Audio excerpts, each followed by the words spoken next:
Another segment of Local Biz Now. I love to say your business matters, and John, you matter to me so much. It has been such an honor to call you a friend of mine over the years. You as well. It might be because when you go to Cuba, you bring me back cigars, or it might be whenever I have any questions. You're one of the few people I know that love cigars to an extent that they appreciate a good Thank Cuban. you. It was a great box of cigars. You are this businessman in the area. People know you for this outspoken guy that really supports small business in the area. I know you as a very sharp, intelligent small business guy. So when I have, thank you. I think you're too much there, but okay. Absolutely. when I get stumped on some questions or concerns, you're right there to help give me some advice on that. So thank you so much for being a part of the community. We really do appreciate it, my friend. Well, I tell you what, I feel very fortunate, and I always say, I mean, tell my staff that it is so important when we get so much from the community, just living here and being here in this great community, that is incumbent upon us to give back, and we work really hard in our company to try and do that, to encourage our employees to do civic involvement, as well as I try to do my share to try and make things better for our community. Right. Well, and now here's why I love talking to you, because you're in a payroll service. Yeah. So you have so much information and so much data that it's really hard for me to pull that out of you. So let me see if I can get a little bit. What does 2017 look like through your eyes as a payroll provider? Yeah, and then let's set the stage that I am really talking day in and day out to the small business person, all right? The small business people for a number of years, as though the banking has came back or the stock market has came back, the little guy, as you hear, hasn't come back. Or I guess the best way to describe it, I remember, and I'll give credit to one of the newspapers that said it sucks a little less, and every year it just got a little better. We didn't have that hyper growth, but it is just getting better. And I got to be honest. I mean, I had enough real estate that I had a lot of sleepless nights myself. Yeah. And I got to be honest, I don't feel like I got through it until the end of this past year. Yeah. I did my final refinancing, got through that. And I think what people don't understand when they think, well, what's the biggest regulation that really hurts the small business? We don't have OSHA on our back, and we don't have the EPA on our back, and those types of things that the big companies do.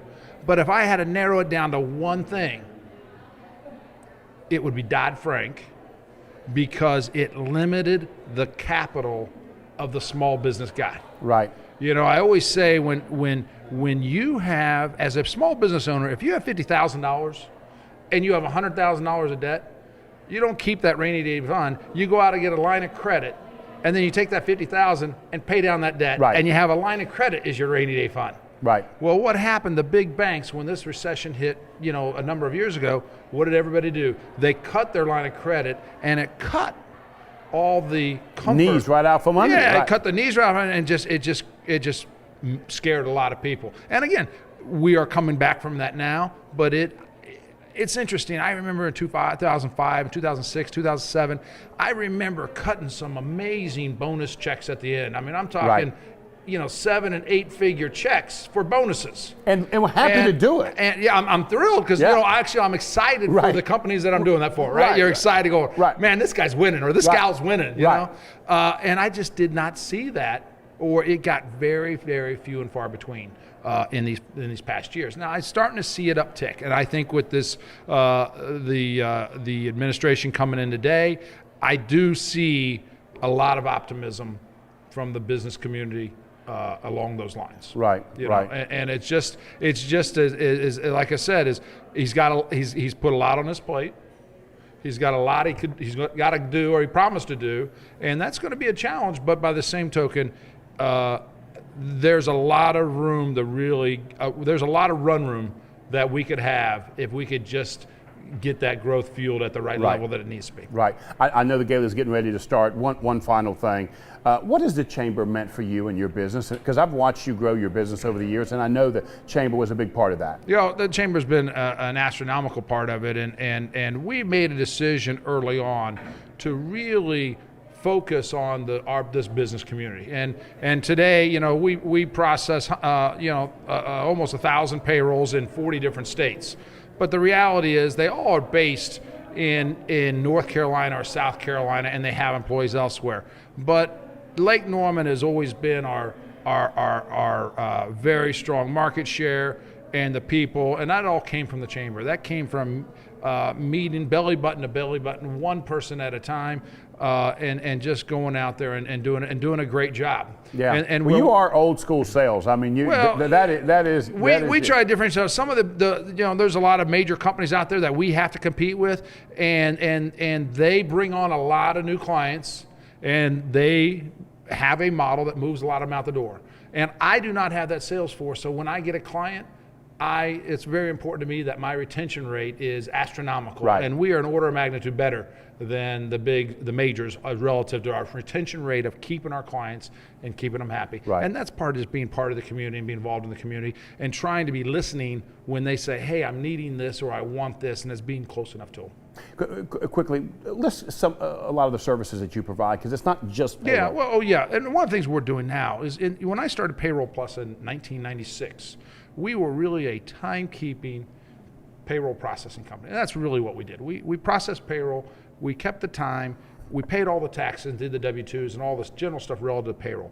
What is happening in the industry now, and you'll see a lot of roll-ups. There are 3 IPOs in the industry nationwide last year.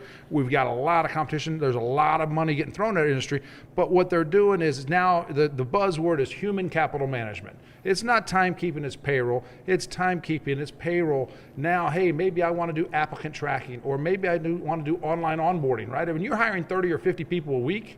You can't have them fill out a W-4. Right. You want to send them a link and say, fill out all your forms, we'll see you on Monday. Right. And then all that dumps right into our system and stuff like that. So we'll do onboarding, we'll do benefits enrollment, online enrollment. So even a small company, it's not a big deal to say, hey, we get a new benefit provider, here's your options, what do you want to do? Well, when you have a large company, and when I say large, generally it picks up right around 50 to 100. They start to say, well, we really would rather do all that, have these people make those selections online. So we do online enrollment, and then it's all an HRIS system, or tying the HR into that whole piece and giving them a real strong system for them to keep all their data for their employees. Right. And so again, it's not just payroll and processing, timekeeping. Now it's what they'd say human capital management and everything from the time you hire that employee until they're terminated or leave the company. I know I keep telling them to let you go, but I can't help it because I love talking with you. Thank you. You did something this year or last year that I've been talking to people about. No secret, I'm a small business broker. I help people buy and sell small businesses. And one of the things we talk about is the new modern way to grow isn't just organic, but it's also to buy an existing business. Yeah. You did that. You got some advice for some people that have done that? Well, there's 2 ways to do it. It is obviously organic growth is how PayrollPlus. I got to tell you what, PayrollPlus grew organically for 18 straight years. And then we did an acquisition. As many people know, it was a result of a problem that particular company had. I ended up buying it out of the federal bankruptcy. And in those 2 years, because it really took 2 years to fully implement and have the revenue adequately hit my balance, but after 18 years of growth, we grew 60% in 2 years. Right. And after that was all over, people would go, hey, if you could grow 60% the next 2 years, I said, no, I'm okay, right? I'm good. That's not easy to do. But the thing is, keep focusing on the customer. That's really what I try to do, is look at what we're doing, and my staff knows that I don't process payroll anymore, but I do all the policies, procedures, and everything that is customer facing. So how do we keep focusing on the customer, so when the customer has their experience, how do we make that experience great?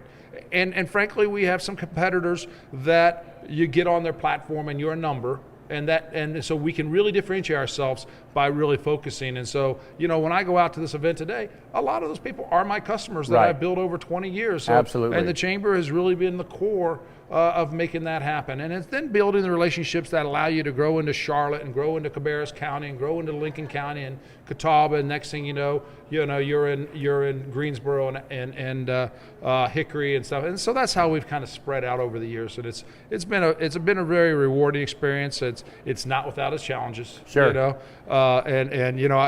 There's another frustration. I always love saying it is when I tell my staff or I tell other business people who are just starting, I go, you know what?